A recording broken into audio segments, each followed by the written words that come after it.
सुनने वाले सभी लोगों का दी ओपन माइक में स्वागत है। आज हम लोग एक ऐसे टॉपिक पर डीप डाइव कर रहे हैं जो सुनने में शायद थोड़ा अजीब लगे शुरू में। हाँ, मतलब पहली बार सुनने पर लगता है कि ये क्या मुद्दा है। बिल्कुल, लेकिन इसके जो नतीजे हैं वो इतने खौफनाक हैं कि सच में दिमाग हिल जाए। हमारा आज का मिशन है the domestic toll of culinary conflict को समझना। यानी बंद दरवाजों के पीछे रसोई और खाने पीने की बातों पर होने वाले झगड़े कैसे एक जानलेवा मोड़ ले लेते हैं। सही कहा। हमारे पास बेंगलुरु से आई दो ऐसी सोर्सेस और खबरें हैं जहां खाना बनाने और परोसने जैसी बिल्कुल रोजमर्रा की बातों ने, मतलब इतनी आम बातों ने दो परिवारों को हमेशा के लिए तबाह कर दिया। ये आमतौर पर सोचा जाता है कि खाना तो हर घर में बनता है ना, और खाने पर छोटी मोटी बहस भी हर फैमिली में होती ही है। बिल्कुल होती है। पर जब ये छोटी मोटी बहस अचानक एक फेटल ट्रिगर बन जाती है तो समझ आता है कि कॉन्फ्लिक्ट सिर्फ खाने का नहीं है, उसके पीछे छुपी किसी और ही घुटन का नतीजा है। तो इन दोनों केसेस में जो डिटेल्स सामने आई हैं उन्होंने सच में सोचने पर मजबूर कर दिया कि आजकल की मॉडर्न फैमिलीज में आखिर किस लेवल का प्रेशर बिल्डअप हो रहा है। एक प्लेट खाना किसी की मौत का कारण बन रहा है। ठीक है, आइए इसको विस्तार से समझते हैं। जी। पहला केस जो हमारे सामने है वो काव्या का है। जी। काव्या की उम्र सिर्फ 27 साल थी। रंगस्वामी के साथ उसकी शादी को लगभग 5 साल हो चुके थे और उनका एक बच्चा भी था शायद। हाँ, इनका एक 4 साल का छोटा बच्चा भी है। देखा जाए तो एक टिपिकल यंग फैमिली की इमेज सामने आती है। लेकिन यहाँ जो ट्रेजेडी हुई उसका स्टार्टिंग पॉइंट सुनकर यकीन करना थोड़ा मुश्किल होता है। क्या था वो स्टार्टिंग पॉइंट? झगड़ा तब शुरू हुआ जब काव्या ने 3 दिन पुराना रखा हुआ सांबर गरम करके परोसा। सिर्फ 3 दिन पुराना सांबर? हाँ, सिर्फ 3 दिन पुराना। अब आजकल लोग फ्रिज में खाना रखते हैं और उसे कंज्यूम करना बहुत आम प्रैक्टिस है, कोई नई बात तो है नहीं। बिल्कुल आम बात है। पर इस एक स्पेसिफिक इंसिडेंट ने इतना बड़ा बवाल खड़ा कर दिया कि बात वर्बल अब्यूज और फिर फिजिकल असॉल्ट तक पहुंच गई। आखिर एक बॉल सांबर इतना बड़ा मुद्दा कैसे बन सकता है कि बात गाली गलौच और मारपीट पर आ जाए? यहाँ ध्यान देने वाली बात यह है कि कैसे एक इतनी साधारण सी स्थिति इतनी तेजी से वायलेंस में एस्केलेट हो गई। साइकोलॉजी में एक कॉन्सेप्ट होता है जिसे डिस्प्लेसमेंट कहते हैं। डिस्प्लेसमेंट? थोड़ा समझाएंगी इसको? हाँ, देखिए, जब इंसान अपनी असल फ्रस्ट्रेशन या गुस्से को उस जगह नहीं निकाल पाता जहां से वो पैदा हुआ है, तो वो किसी और पर अपना गुस्सा निकालता है, आमतौर पर किसी कमजोर टारगेट पर। अच्छा, तो मतलब सांभर सिर्फ एक बहाना था? एग्जैक्टली। 3 दिन पुराना सांबर या सिर्फ एक प्रॉक्सी था। उस फिजिकल और वर्बल अब्यूज के पीछे जरूर कोई लंबा डीप रूटेड इशू या अनएड्रेस टेंशन रही होगी। जब किसी रिश्ते में पहले से ही टॉक्सिक एनवायरनमेंट होता है तो वहां बस एक चिंगारी की जरूरत होती है। खाने का पुराना होना उस गुस्से को रिलीज करने का एक चैनल बन गया। ये बहुत डरावना है। एक छोटी सी बात के ऊपर उस लेवल का डोमेस्टिक वायलेंस फेस करना किसी के लिए भी ट्रॉमेटाइजिंग होगा, जहां फिजिकल और वर्बल असॉल्ट दोनों शामिल हों। सही बात है। और इस हिंसा का जो नतीजा निकला वो इस केस को और भी डार्क बना देता है। इस मारपीट के बाद काव्या इतनी टूट गई कि उसने घर में रखा हुआ खेती का कीटनाशक पी लिया, यानी एग्रीकल्चरल पेस्टिसाइड। ओहो। जैसे ही उल्टियां शुरू हुई और तबीयत बिगड़ी, परिवार उसे हॉस्पिटल ले गया, पर रास्ते में ही काव्या ने दम तोड़ दिया। ये सुनकर सच में बहुत दुख होता है। एक ट्रिवियल से डोमेस्टिक डिस्प्यूट ने उसको उस पॉइंट तक पुश कर दिया जहां उसे अपनी जान लेना ही एकमात्र रास्ता लगा। ये साफ दिखाता है कि उस पल में हेल्पलेसनेस या असहायपन किस एक्सट्रीम लेवल पर रहा होगा। अक्सर सोसाइटी में ये मान लिया जाता है कि सुसाइड किसी एक इमीडिएट इंसिडेंट का इमोशनल रिएक्शन होता है, पर आमतौर पे ऐसा होता नहीं है ना। बिल्कुल नहीं।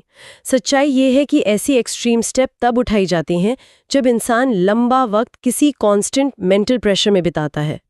सांबर वाली बात एक स्पार्क थी, पर फ्रस्ट्रेशन का बारूद शायद लंबे समय से इकट्ठा हो रहा था। पुलिस का क्या कहना है इस पर? अभी पुलिस ने इस केस में इन्वेस्टिगेशन शुरू कर दी है और बॉडी को पोस्टमार्टम के लिए सरकारी अस्पताल भेज दिया गया है। उनकी आगे की जांच से और क्लियर फैक्ट सामने आएंगे कि आखिर उस दिन घर में फिजिकल और मेंटल वायलेंस की एक्चुअल इंटेंसिटी क्या थी। हाँ, पुलिस अपना इन्वेस्टिगेशन कर रही है और रिपोर्ट से क्लियर होगा कि आखिर अंदर क्या चल रहा था। लेकिन एक स्पेसिफिक डिटेल जो दोनों के बैकग्राउंड में दिखती है वो है शादी के 5 साल। 5 साल। 5 साल एक ऐसा वक्त होता है जब शुरुआती फेज खत्म हो चुका होता है, एक बच्चा आ चुका होता है और रियल लाइफ की प्रैक्टिकलिटीज आमने सामने होती हैं। शायद ये रिस्पॉन्सिबिलिटीज का प्रेशर भी एक बड़ा फैक्टर रहा हो इन क्लैशेस में। ये एक्चुअली एक बहुत बड़ा टर्निंग पॉइंट होता है किसी भी रिलेशनशिप में। 5 साल की शादी और एक 4 साल का बच्चा, इसका सीधा मतलब है कि पहले साल के तुरंत बाद ही इन परिवारों में पेरेंटिंग की रिस्पॉन्सिबिलिटी आ गई थी। सही कहा। पेरेंटिंग अपने आप में एक बहुत बड़ा स्ट्रेसर होता है, और अगर कपल के बीच कम्युनिकेशन गैप हो या म्यूचुअल रिस्पेक्ट की कमी हो तो छोटे छोटे डिसएग्रीमेंट्स आसानी से टॉक्सिक कॉन्फ्लिक्ट्स में बदल जाते हैं। काव्या के केस में तो वही हुआ। हाँ, काव्या के केस में वो इंसिडेंट उस अक्यूमुलेटेड टॉक्सिसिटी का एक भयंकर आउटबर्स्ट था, जहां खाना एक्सपेक्ट करने वाले ने डोमेस्टिक हायरार्की में अपना पावर दिखाने की कोशिश की। यहाँ पर बात और भी ज्यादा चौंका देने वाली हो जाती है, क्योंकि जो दूसरा केस इस चर्चा में है उसकी औकात और बैकग्राउंड दोनों काव्या के केस से एकदम अलग हैं। जी, ये दूसरा केस एकदम अलग कॉन्टेक्स्ट से आता है। ये मामला एक हाई प्रोफाइल आईटी प्रोफेशनल से जुड़ा हुआ है। हम बात कर रहे हैं सुषमा की। उनकी उम्र 35 इयर्स थी और वो पहले डेल जैसी बड़ी मल्टीनेशनल आईटी कंपनी में एक इंजीनियर के तौर पर काम करती थी। एक हाईली एजुकेटेड और इंडिपेंडेंट औरत। बिल्कुल। यहाँ एक ऐसी औरत की बात हो रही है जिसके पास आर्थिक आज़ादी, अच्छी एजुकेशन और ग्लोबल एक्सपोजर सब कुछ था। सुषमा की शादी भी पुनीत कुमार से लगभग 5 साल पहले हुई थी और इनका भी एक 4 साल का बेटा है। अगेन वही 5 साल और 4 साल का पैटर्न। हाँ, लेकिन इस प्रोफाइल के बावजूद इस स्टोरी का अंत भी मौत ही है। 3 मार्च मंगलवार को सुषमा ने अपने घर में आत्महत्या कर ली। और यहाँ भी ट्रिगर क्या था? अपनी सास कल्पना के साथ खाना बनाने को लेकर हुआ झगड़ा। डेल जैसी कंपनी में काम करने का मतलब है कि सुषमा ने एक हाईली कम्पिटिटिव और इंडिपेंडेंट प्रोफेशनल एनवायरनमेंट देखा था। बिल्कुल देखा होगा। अक्सर सोसाइटी में ये एक बहुत बड़ा अजम्पशन होता है कि अगर एक औरत फाइनेंशियली इंडिपेंडेंट और हाईली एजुकेटेड है तो वो डोमेस्टिक अब्यूज या घरेलू कलेश से पूरी तरह इम्यून है। पर ऐसा होता नहीं है रियल लाइफ में। रियलिटी चेक यही है कि डोमेस्टिक कॉन्फ्लिक्ट्स और मेंटल हरासमेंट किसी की डिग्री या बैंक बैलेंस देखकर आसानी से खत्म नहीं होते। फाइनेंशियल आजादी का होना डोमेस्टिक पीस की गारंटी कभी नहीं हो सकता। वो अजम्पशन यहाँ पूरी तरह टूटता हुआ दिखता है। सुषमा के परिवार ने जो पुलिस स्टेटमेंट्स दिए हैं उनके मुताबिक सुषमा की सास उसे खाना ही नहीं बनाने देती थी। अच्छा, खाना बनाने से रोकती थी? हाँ, उसे रसोई में जाने से रोका जाता था और ऐसी ही अलग अलग छोटी छोटी बातों पर उसे लगातार मेंटली हरास किया जाता था। ये बात मुझे सच में अजीब लगी। क्यों अजीब लगी? क्योंकि जनरली सोसाइटी में हम स्टीरियोटाइप देखते हैं कि बहुओं पर खाना बनाने का प्रेशर डाला जाता है कि तुम किचन संभालो। पर यहाँ टेंशन इस बात का था कि वो खाना बना क्यों रही है या उसे किचन में आने का हक क्यों नहीं है। ये इस पूरी सिचुएशन का सबसे कॉम्प्लेक्स साइकोलॉजिकल एंगल है। एक औरत जो शायद ऑफिस में पूरी टीम लीड करती हो, उसे अपने ही घर की रसोई में एंट्री ना मिलना, ये एक बहुत बड़ा और कैलकुलेटेड कंट्रोल मैकेनिज्म है। कंट्रोल मैकेनिज्म कैसे? रसोई को अमूमन घर का हार्ट माना जाता है। अगर सास उसको खाना नहीं बनाने दे रही थी तो ये इनडायरेक्टली एक स्ट्रॉन्ग मैसेज देने का तरीका होता है कि इस घर पर मेरा अधिकार है, यहाँ तुम्हारी और तुम्हारे वजूद की कोई खास जगह नहीं है। ओह, ये तो काफी डीप मेंटल गेम है। बिल्कुल। जब आप किसी से उनके घर के बेसिक कामों का हक छीन लेते हैं तो आप उन्हें एलियनेट कर रहे होते हैं, उनको एहसास दिला रहे होते हैं कि वो उस फैमिली का हिस्सा नहीं है। ये कॉन्स्टेंटली किसी की सेल्फ वर्थ को डिस्ट्रॉय करने जैसा है। उस कंटिन्यूअस एलियनेशन और सेल्फ वर्थ के अटैक के साथ साथ सुषमा के परिवार ने डाउरी हरासमेंट यानी दहेज उत्पीड़न का केस भी दर्ज करवाया है। ये भी एक बड़ा डेवलपमेंट है इस केस में। पुलिस ने एक्शन लेते हुए सुषमा के पति पुनीत को गिरफ्तार भी कर लिया है, जबकि सास कल्पना की तलाश अभी जारी है। एक एजुकेटेड फैमिली में दहेज और किचन पॉलिटिक्स का ये कॉम्बिनेशन सच में शॉकिंग लगता है। जो डाउरी के एलिगेशंस हैं और जो उत्पीड़न की बात परिवार कह रहा है, हमें ये क्लियर रखना होगा कि अभी वो पूरी तरह से पुलिस इन्वेस्टिगेशन के दायरे में है। हाँ बिल्कुल, लीगल प्रोसेस अभी शुरू ही हुआ है। पुलिस दोनों केसेस की निष्पक्ष जांच कर रही है और लीगल प्रोसेस उसके अकॉर्डिंग ही चलेगा।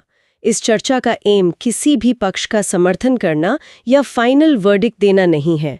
हम सिर्फ उन तथ्यों को समझने की कोशिश कर रहे हैं जो पब्लिकली अवेलेबल हैं। सही बात है। लेकिन अगर हम उपलब्ध तथ्यों के स्ट्रक्चरल पैटर्न को समझें तो पावर प्ले बहुत एक्सट्रीम दिखता है।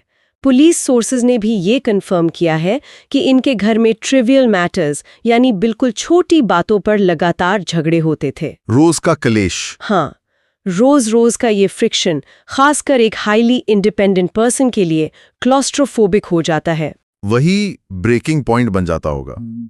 जब घर लौटो तो सुकून की जगह छोटी छोटी बातों पर एंडलेस पॉलिटिक्स और टोक टाक फेस करनी पड़े तो इंसान एक स्टेट ऑफ क्रॉनिक स्ट्रेस में चला जाता है। वही हुआ सुषमा के साथ। सुषमा के केस में उस रोजमर्रा के टॉक्सिक एनवायरनमेंट ने आखिरकार उसको आत्महत्या जैसा कदम उठाने पर मजबूर कर दिया। सुषमा का केस और काव्या का केस दोनों ही बिल्कुल अलग सोशियो इकोनॉमिक रियलिटी से आते हैं। जमीन आसमान का फर्क है दोनों के बैकग्राउंड में। तो इन सब का आखिर मतलब क्या है? एक आम सा लगने वाला शब्द खाना कैसे दो बिल्कुल अलग अलग स्टेटस वाले परिवारों में तबाही का मुख्य बिंदु बन गया? अगर हम इसको बड़े पैमाने पर देखें तो इन दोनों केसेस में पैरेलल्स इतने स्ट्राइकिंग हैं कि डर लगता है। क्या समानताएं दिखती हैं आपको? दोनों ही घटनाएं भारत के सबसे बड़े आईटी हब्स में से एक बेंगलुरु की है। दोनों महिलाओं की एज लेट 20s और मिड 30s के ब्रैकेट में थी। दोनों की शादी को लगभग 5 साल हुए थे। और बच्चे भी एक ही उम्र के हैं। हाँ, दोनों का एक 4 साल का बच्चा है। और सबसे बड़ा कॉमन थ्रेड खाना बनाने या परोसने की प्रक्रिया को लेकर शुरू हुआ कॉन्फ्लिक्ट। ये कोई कोइंसिडेंस नहीं हो सकता कि दोनों जगह खाना ही ट्रिगर पॉइंट बना। सच में इतने सारे कोइंसिडेंसेस नहीं हो सकते। दरअसल ये कुलिनरी कॉन्फ्लिक्ट कोई टेस्ट, हाइजीन या खाने के ताज़ा होने का मुद्दा था ही नहीं। ये सिर्फ एक सिम्टम था उस भयंकर पावर स्ट्रगल का जहां एक इंसान दूसरे पर अपना कंप्लीट डोमिनेंस एस्टैब्लिश करना चाहता था। मतलब रसोई जो हिस्टोरिकली घर में पोषण और केयर का सेंटर होती है वही पावर बैटल ग्राउंड बन गई। एग्जैक्ट वर्ड यूज किया आपने, बैटल ग्राउंड। काव्य के मामले में सांबर पुराना होना पति के कंट्रोल या ईगो पर अटैक की तरह लिया गया, जिसका जवाब उसने एक्सट्रीम फिजिकल वायलेंस से दिया। वहां एक्सपेक्ट किया जा रहा था कि खाना ताज़ा होना चाहिए, यानी ड्यूटी पूरी होनी चाहिए। वही ट्रेडिशनल एक्सपेक्टेशन। और सुषमा के मामले में उसको रसोई से बाहर करके उसकी अथॉरिटी को सिस्टमेटिकली क्रश किया गया। तरीके अलग थे। एक में पैसिव अग्रेसिव बॉयकॉट था, दूसरे में डायरेक्ट असॉल्ट था, पर मकसद एक ही था, औरत को उसकी जगह दिखाना। ये ऑब्जर्वेशन इस विश्लेषण की सबसे डीपर ट्रूथ है। हिस्टोरिकली इंडियन परिवारों में खाना पकाना एक जेंडर्ड रोल रहा है, पर उसी के साथ ये औरतों के लिए डोमेस्टिक अथॉरिटी का एक जोन भी रहा है। सही कहा, किचन एक तरह से उनका डोमेन होता है। सुषमा के केस में उसकी सास शायद उस जोन पर अपना कब्जा बरकरार रखना चाहती थी। सोसाइटी रैपिडली मॉडर्न हो रही है आर्थिक रूप से, पर कल्चरली हम अभी भी पिछली सदी के पावर डायनामिक्स को ढूंढ रहे हैं। पैसा आ गया है पर सोच वहीं रुकी हुई है। बिल्कुल। एक औरत दुनिया भर के क्लाइंट्स हैंडल करती हो, पर घर आकर उसे वही सबसर्विएंट रोल एक्सपेक्ट किया जाता है। जब ये दो अलग दुनिया टकराती हैं तो फ्रिक्शन बहुत मैस लेवल पर होती है। और काव्या के केस में क्लास डिफरेंस के बावजूद मैकेनिज्म वही था। कंट्रोल और अहंकार की आग थी जिसमें जलकर 2 जानें चली गईं। एक और बड़ा एंगल जो हमें मिस नहीं करना चाहिए वो है मॉडर्न अर्बन आइसोलेशन। हाँ, ये एक बहुत बड़ा फैक्टर है आजकल के शहरों में। आज के वक्त में खासकर बेंगलोर जैसे फास्ट पेस्ड शहरों में न्यूक्लियर फैमिलीज पूरी तरह से अकेली होती हैं। एक ही बिल्डिंग में रहने वाले पड़ोसी को पता नहीं होता कि बगल के दरवाजे के पीछे कौन कितनी घुटन में जी रहा है। किसी को किसी से मतलब नहीं होता। जब ऐसी कांस्टेंट डोमेस्टिक अब्यूज या हैरासमेंट चल रही होती है तो कोई सपोर्ट सिस्टम नहीं होता है जहां जाकर इंसान अपना फ्रस्ट्रेशन वेंट आउट कर सके या मदद मांग सके। वो आइसोलेशन इन कॉन्फ्लिक्ट्स को फेटल बना देता है। मॉडर्न आइसोलेशन एक प्रेशर कुकर की तरह काम करता है। पहले के समय में एक्सटेंडेड फैमिलीज या कम्युनिटी का एक बफर जोन होता था जो कई बार टॉक्सिसिटी को डाइल्यूट कर देता था। एक चाचा ताया या पड़ोसी आकर बीच बचाव कर देते थे। सही कहा। आज हस्बैंड वाइफ और एक छोटा बच्चा ये एक क्लोज्ड लूप बन गया है। अगर इस लूप के अंदर टॉक्सिसिटी आ जाए तो उसके बाहर निकलने का रास्ता बहुत कम बचता है। कहाँ जाए इंसान अपनी परेशानी लेकर? सुषमा और काव्या दोनों की ही स्थिति में एक असहायपन साफ दिखता है। ऐसा लगता है जैसे उन्होंने मान लिया हो कि उनकी आवाज इस बंद कमरे से बाहर कभी नहीं जा पाएगी, इसलिए उन्होंने मौत का रास्ता चुन लिया। ये सोचना ही कितना दर्दनाक है, खासकर जब लोग फाइनेंशियली आज़ाद होने के बावजूद अपने बेसिक ह्यूमन राइट्स और डिग्निटी के लिए रोज घर में लड़ रहे हों तो होपलेसनेस का लेवल इमेजिन करना मुश्किल है। सच में इन खबरों से गुजरते हुए लगता है कि हम सोसाइटी को जिन मैट्रिक्स पर जज करते हैं, जैसे एजुकेशन, अच्छी जॉब्स, बड़े शहर, वो सब इन चार दीवारियों के अंदर आकर बेमायने हो जाते हैं। उनका वहां कोई अस्तित्व नहीं रहता। एक केस में खेती का कीटनाशक और दूसरे में आत्महत्या, लेकिन दोनों का कोर एक ही थकान है। रोज रोज की वो एंडलेस लड़ाइयां जो किसी के आत्मविश्वास को तोड़ देती हैं, उन्हें इमोशनली इतना बैंकरप्ट कर देती हैं कि उन्हें लाइफ जीने लायक नहीं लगती। वही थकान उन्हें इस एक्सट्रीम स्टेप तक ले जाती है। और ये culinary कॉन्फ्लिक्ट तो सिर्फ एक बहाना है। असली कहानी तो उस इज्जत और सुकून की है जो उन्हें अपने ही घर में नहीं मिली।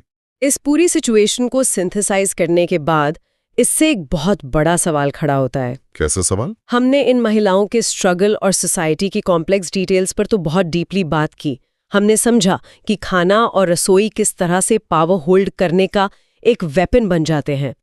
लेकिन इन सब के बीच, इस सारे शोर और न्यूज़ हेडलाइंस के पीछे एक पहलू ऐसा है जो हमेशा के लिए चुप्पी में चला जाएगा, और शायद सबसे ज्यादा लॉस उसी का है। वो कौन सा पहलू है जिसकी बात कर रही हैं आप? उन दोनों छोटे मासूम बच्चों की जिंदगी। दोनों ही घटनाओं में ध्यान देने वाली बात यह है कि 4 साल के मासूम बच्चे शामिल हैं। इन दोनों ने अपनी उम्र के उस मोड़ पर अपनी माँ को खो दिया जब एक बच्चे को उसकी सबसे ज्यादा इमोशनल और फिजिकल जरूरत होती है। ये तो बहुत ही सेंसिटिव बात है। एक ऐसी स्थिति की कल्पना की जानी चाहिए जहां उस छोटे से बच्चे का पूरा संसार, उसके माँ बाप का आपस में सिर्फ किसी बेसिक सी बात पर झगड़ना और फिर अचानक उसके घर से उसकी माँ का हमेशा के लिए गायब हो जाना, इसका उसके बाल मन या चाइल्ड साइकोलॉजी पर क्या असर पड़ेगा? उनका तो पूरा बचपन ही ट्रॉमा से भर गया। खाने की मेज जो परिवार को जोड़ने का, प्यार बांटने का एक यूनिवर्सल प्रतीक होती है, वही इन बच्चों के दिमाग में हमेशा के लिए मौत, वायलेंस और लॉस का एक डार्क ट्रॉमा बन जाएगी। ये थॉट सच में दिल दहलाने वाली है। जिन रसोइयों से बचपन की महक आनी चाहिए, वहां उन्हें सिर्फ अपने परिवार के टूटने की गवाहियां मिलेंगी। ये डीप डाइव क्लियरली दिखाती है कि अब्यूज सिर्फ फिजिकल नहीं होता, वो छोटी छोटी बातों में, टोक टाक में और खाने जैसी बेसिक नीड्स के अराउंड भी घुमा हुआ हो सकता है। सही बात है, अब्यूज के बहुत से रूप होते हैं। अगर हमारा मॉडर्न समाज सच में प्रगति कर रहा है, तो लोगों को पूछना होगा कि क्या हमने फैमिली इंस्टीट्यूशन को इतना प्राइवेट और बंद बना दिया है कि किसी सदस्य की घुटन बाहर आवाज बनकर नहीं निकालती, बल्कि सिर्फ किसी की मौत की ट्रैजिक खबर बनकर ही बाहर आती है। ये समाज को अपने आप से पूछना ही होगा। इन सवालों को लेकर सोचने की बहुत जरूरत है। दी ओपन माइक की इस चर्चा को हम यहीं विराम देते हैं। ऐसे ही कॉम्प्लेक्स और जरूरी मुद्दों की गहराई में उतरते रहेंगे। सुनने के लिए शुक्रिया।